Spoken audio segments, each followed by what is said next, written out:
So I was told by my channel members that if I make a joke about Megumi, I'm gonna get paid. So Megumi is the worst character in DivineZ, and here's why. 5-hour explanation. No, I'm just kidding. I'm gonna talk about this deck. But I will put Megumi in the thumbnail because like she's still cute though, but her personality is going down the drain. Hey, what's going on, guys? RS4 here. Today I am back to talk about another retrospective update for another standard classic. Today we have Magnolia, and this is the new Magnolia, Magnolia Patriarch. Now I understand it's been a while since I did the youth book video, but I've been trying to cover the Korokoro stuff. I did a Luat one as well. I even did I think my Overlord video will be out by then, so a lot of other priorities take precedent. But I know that there are quite a fair bit of Stoicheia fans on this channel for some reason, so I do want to continue to cover Magnolia because I know Magnolia is a deck I've covered here and there on this channel. Sorry about that, I'm ill again. But the point is that, generally speaking, this deck has changed quite a fair bit, but at the same time, not a lot. I'm gonna put a link in the description below for my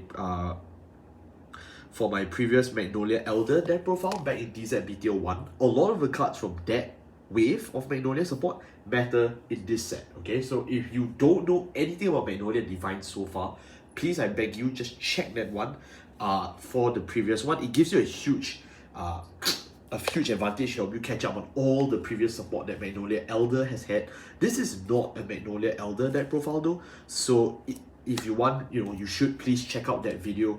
Not that video. Yeah, you should check out the video links description below. For my channel members as well, this month, the exclusive list I'm doing, as I do one every month, is that I will also be doing one for Magnolia Elder with Magnolia Patriarch. Because something tells me you guys still like this guy a little bit, so I am willing to do a little exclusive for my channel members. But most of you guys don't care about Magnolia Elder anymore, just like me, right? You guys want to learn about the new toys, and that's why the new toys are here.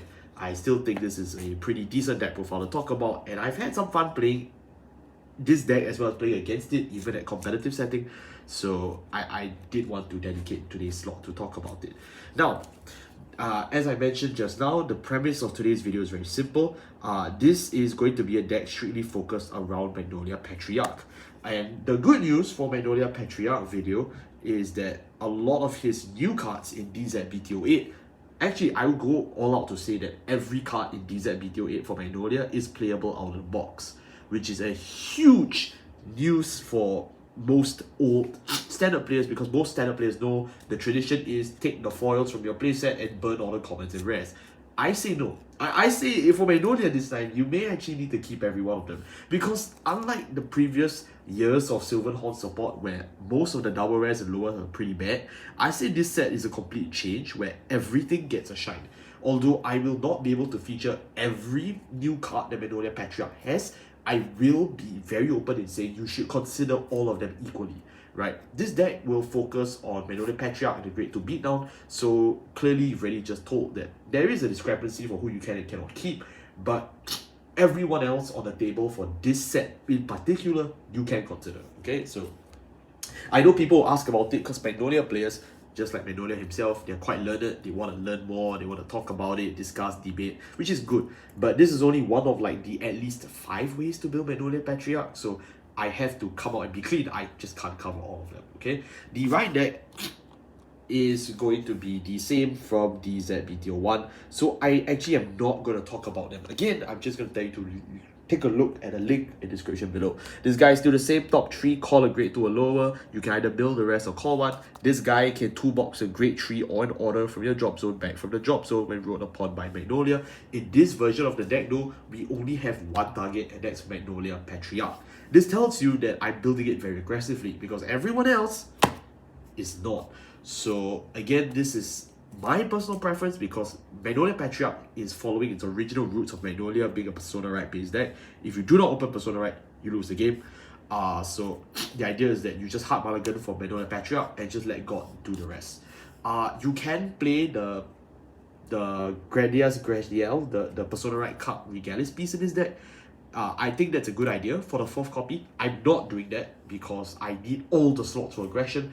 But if you find yourself being, worried that, oh, I like a 4th persona, you can do that, okay? I just want to tell you that's completely possible. And the reason why is because I'm going to skip straight away to the great 3s of the deck. We are only playing Magnolia Patriarch for, the great 3s. That's it. This is the only guy we are playing, is the new guy. And you're wondering, Ahmed, why are you doing this? What's wrong with you? I'm going to tell you why. Because this guy is not only really good, he is really boring. He's boring in the sense that he's just Magnolia Elder, but he's Magnolia younger now. Like, you see what I mean. When placed on a Vanguard circle, choose a Sylvan Horned Beast card from your drop and call it to the Rearguard circle. Okay, so it's a free column but. Congrats, it's a free column but. On the Vanguard circle, if your opponent's Vanguard is grade 3 or greater, all of your Rearguards can intercept from the back row and gain 5,000 power. I repeat, all of your Rearguards can intercept from the back row and gain 5,000 power. So now you can intercept from anywhere. That's 1. 2, everyone just gets 5,000 power, right? So you don't even need to play King of Knights Alfred and Soul Saber Dragon anymore. You just get it for free. Like, why? I don't know, but it's in there. If you Persona Road this turn as well, this unit gets Drive +1. The plus 5,000 power skill is active for your opponent's turn too. So if you're fighting against Dragonic Kaiser Vermilion, he has no hope. He just packs up and goes home. The third skill, color +1 during the act. Choose up to the same number of Rearguards as the grades of your opponent's Vanguard, and they can attack from the back row until the end of the turn. So all around, it's very clearly just a purely full upgraded version of the original Magnolia. That CB1 skill is now during the activated phase, just like Felty Rosa, and now all of them can just gain 5,000 power, even the ones you don't pick. So even your boosters are pretty deadly. It does focus quite a lot around Persona, right? So your idea is you want a Persona on turn 4, and then you can win the game outright, which is why we're also playing Serral, who, is really deadly. I'll cover him later. So all in all, it's a very effective way to do it. Generally speaking, it is pretty simple. This is a pretty simple deck at its heart, but the way you build the deck is really how the complexities come about. I really like this guy. I think it's a very interesting upgrade, but at the same time, if you've played Magnolia for the last 4-5 years already, you may be getting bored by now, but that may just be me. Because Megumi is kind of boring, right, guys? Our other cards in the deck, our grade 2s. So our grade 2s, we have a lot of them, so I'm gonna need some time to go through it, so I'm gonna ask for understanding. There is a lot. I would say 3/4 of this deck is grade 2, so okay, here we go. We play 1 Lattice in the right deck, the new Lattice, of course. We play 2 of this new Squirrel. He's really cute. 4 of this new guy is basically Inlet Pulse on drugs, so I'll cover him why. 2 of an old fan favorite, Genosia. Not sure who remembers that. We still have some of our evergreens, like Alpin is still here at 4. Banaspati is still here at 4, because Banaspati is just Column on legs, and then 4 Golidot, because Golidot is still the greatest thing that Magnolia has ever gotten in her life. Or his life, right? He is a guy, the user's a girl. Yeah, so again, a lot of these cards make sense when you look at them, but we are going to explain to you the intricacies, because my god, there's a lot of intricacies here. So the Lattice is still the right line, and again, as I said, because we only play Magnolia Elder as the only grade 3, you just hard mulligan this and 2 this back to your hand. So basically, you pay 1 Soul Blast to ride up. Okay, that's the entire way I'm playing this deck right now. If you want, you can play the Cups, the 4th copy, but if not, I feel just don't bother with any other grade 3s. You want to kill and you want to rush, and all these grade 2s will help you with that. If you want to talk about rush, we must address rush at its heart. The greatest rush tool you have in this deck is still going to be Banaspati. Banaspati is from the previous set, and I know what a lot of you are saying, this card is only good Magnolia Elder. You are 50% correct. When placed on the Rearguard circle, Color Blast 1, Soul Blast 1, if you have Sylvan Horned Beast Vanguard, for every 2 grades of your Vanguard, choose 1 card from your drop zone with a different name as this unit, and you can call it, right? So generally speaking, you CB1, SB1, you get 1 guy back. I know what you're thinking, why am I playing a weaker version of Alenia? Because you can use this on turn 2, right? I know with Magnolia Elder, you can call 2 units, and that's why this card became really good really quickly, but even when you just have grade 3, calling 1 guy back is really pretty effective. Just ask Elvina, right? Night Rose players, right? Come on, guys. The second skill is when this unit attacks, for every 2 grades of your Vanguard, this unit gains 5. Again, Barnum's party doesn't really gain much of Patriarch because Patriarch is only a grade 3 and not a grade 4. But the idea is that having a beat stick and a rush target pretty quickly is already pretty good. If you want more and more numbers, we've got a lot more where we are coming from. Golidot is still played here at 4. Golidot, he's your 20k attacker from the back row, and you can retire this unit and turn and draw 1. And when your Magnolia Vanguard is placed on the Vanguard circle, if you do not have a Golidot in your soul, you can move this card to the soul to give your Vanguard 5000 power. This allows you to just toolbox and call it back out through your Soul Blast methods, which you actually have quite a fair bit of, okay? Our numbers don't stop there though. We have this new guy as well. This is, like I said, it's Inlet Pulse on legs. It's Sylvan Horned Beast Volida. Volida, when this unit attacks, if you grade 2 or greater Vanguard of Magnolia against 5 and your opponents cannot intercept for this battle. So basically, it's a pocket Maedis. Congrats, guys. you got Maedis too. At the end of your turn, if you grade 2 or greater Magnolia in its card name, if you have that, and your unit attack from the back row, you can move this unit to the soul and draw a card. So literally, it is just Inlet Pulse, but it's with shield, it's a Sylvan Horned Beast, it fits all the synergies perfectly. I don't know why they printed this. I don't care, but I just think it's really good. Alpin's still here at 4. Alpin is basically your counter charger. He's really effective. And it also can become like a 20k plus beater, so that's not bad. Unfortunately, Alpin is very similar to Savrus, the Resile card, when it binds itself instead of retiring. So you don't actually get to reloop Alpin, but the usages of Alpin you get are generally pretty beneficial. We also play 2 of this guy. He's a really cute little guy. I'm quite a fan of him. This is Sylvan Horned Beast, Dread. Dread is unironically the best rare I've read in 2025. And that's because they managed to print a card that tackles all the problems of this deck really well. When your grade 3 or greater Magnolia is placed, perform one of the following, right? So it's 2 skills. The first one is that if you do not have a rearguard the same unit with the same name as this guy, you can call this guy to rearguard circle, and if your opponent's grade is grade 3 or greater, it gains 5. So I think you all notice a pattern that Magnolia seems to be going second deck, but even if this deck goes first, you're generally breaking a few necks, okay? It's a free body, it's basically Maple, but the second skill gives you utility as well. You can, if you don't want to use that skill, you can use the second skill, which is you can put this unit to the soul for a drop zone. The cost of your Vanguard's X skill is reduced by CB1. So instead of just focusing on counter charge, now you can just cut the cost by 1, and it's a free turn. You get a free turn. You basically can't leave now. Why? I don't know. It's just that good. And last but not least, as I mentioned previously, Magnolia, when this unit attacks in the back row, CB1, choose another one of your rear guards, copy this unit's power to that power. If you pull over trigger, you win the game. But if you don't, any power you pull is really good. Magnolia, however, is a win more card. The only reason why I'm playing at 2 is because, like I said, it doesn't really kill people per se. It kind of needs you to really set up and have a good amount of advantage, and then Magnolia really puts the pepper on top.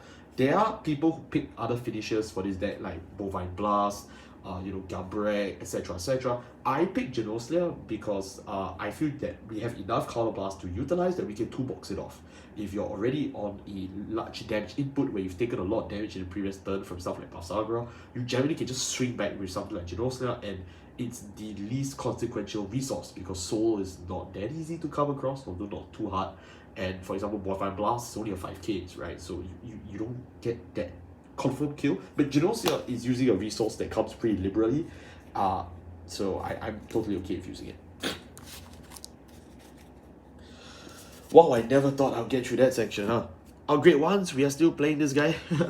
It's Cheris, my boy, Cheris, my god. Nothing has changed about him. He still looks like he gained a lot of weight. I hope he's feeling happy though, because he's relevant again. And then we played 3 copies of this guy, 4 copies of the new Leah Magnolia triple rare.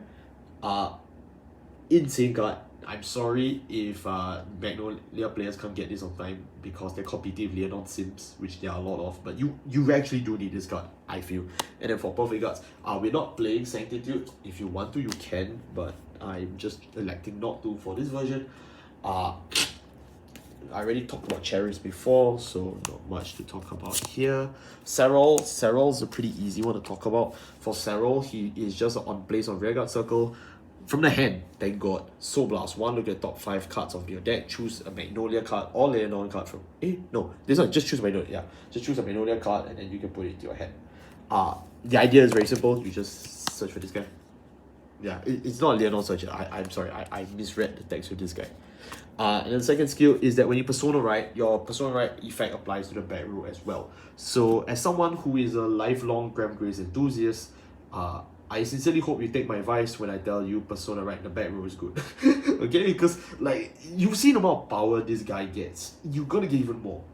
And that's why you only need this at 3 off, because as long as you have 1 copy of Sarah on the board, you generally already get the effect off anyways. So your hard mulligans for this deck are like 1 Sarah, 1 Patriarch. Everything else just comes naturally pretty easy. Your grade 2 targets flow as you draw through the deck. It's not too difficult to play. Last but not least, her name is Honest Sedition Sinceriat. Although I'm not sure if English will change her name. I'm hoping not.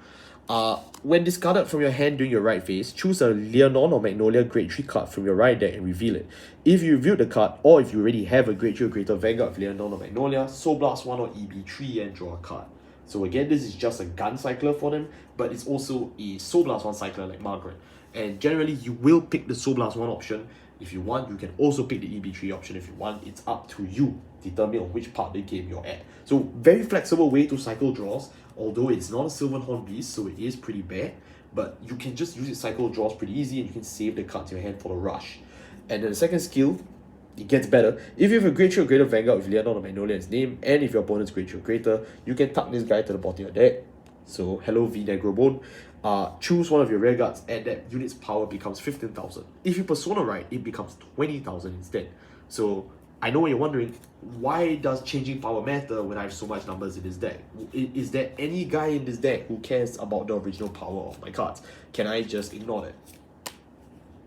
No. Again, the idea is that we are playing up all the synergies of the new cards, because the new cards offer you demonic levels of synergy when you actually build the deck correctly. Like, I know some people who don't play this card at all, that prefer to play the Magnolia promo, the little tomato cherry thing. The grade 2 promo is it's a cherry. It's alright, but like I feel this is a better way to use your energy, because you can also just pivot it into killing your opponent outright with the tuck skill. If you hard mulligan for the gun cycler, which you generally do in decks like for example Maelstrom, the same philosophy applies here, right? You get your free draws back, so again no love lost, and then you can just flip it off for 20k beta and boom, your opponent's facing 56k independent attacks and he generally dies by that. Grade 0 is very simple. This guy. I'm playing the original print. Why? Because I own the original print. This guy has never left the deck. I will scrap you for Columbine. Not Columbine. I will scrap you for Grenache. You hear me? Grenache is taking your spot. 3 effect draws. You notice from last time we used to play 4 effect draws. We don't need that many draws anymore. We kind of need kill power. So 4 heals and then the rest is all crits. So yeah, welcome Peppery Pepper. I hope you enjoy your stay here. And then of course, one over trigger, we're just playing the Stoicheia over trigger. It doesn't matter which over trigger you play. You can play Velnot if you're greedy. You can play Idosfara if you're scared of people. But this is generally just the best option, so just go for it. And yeah, that will actually wrap it up. My deck profile for Magnolia Patriarch. Honestly, as much as I was very excited to talk about this deck, I did feel bored at times playing this deck, because it feels a lot of the same, right? The deck functionally works the same way, but I think the difference is that this deck has so many new tools and toys to play with, and so many new interactions that has reignited my interest for this deck, despite the fact that the gameplay of this deck is the same.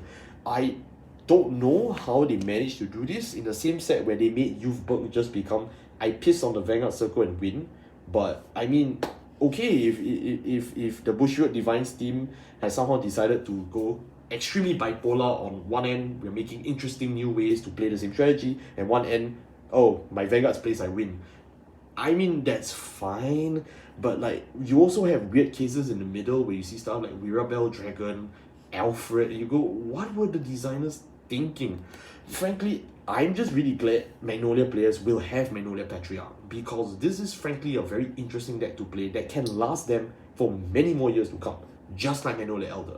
In fact, the fact that Magnolia Elder is still a possible option in this deck is frightening card design, and it tells you that whoever was designing the cards back in 2021 was high on something, and frankly, I may need some of that something. I don't know whether this deck will be really effective in terms of a teams format, because it's just another multi-attack deck like Glory Maelstrom, but I do think if you're a fan of this deck, you're going to love this support. That's really the only takeaway I can leave with you, and the fact that this is just one of at least 5+ ways to build this deck, I think it's pretty interesting. So in terms of passing legacy support wave, I say it does, because a lot of new cards are playable. In terms of it being, a deck worthwhile for old players to continue playing, if you're already a fan of this boss or character, sure, I think this is also gonna take the cake. But the only issue is that Magnolia has always been a pretty boring deck, if I can say that. So if you weren't a fan of that strategy before, you won't like it now. But if you like the game plan, you're gonna love this deck to death. So that's really all I can say about that. Thank you all so much for watching. Again, links in the description below for the Elder video and whatnot. And that's really all I can say. Take care. Goodbye.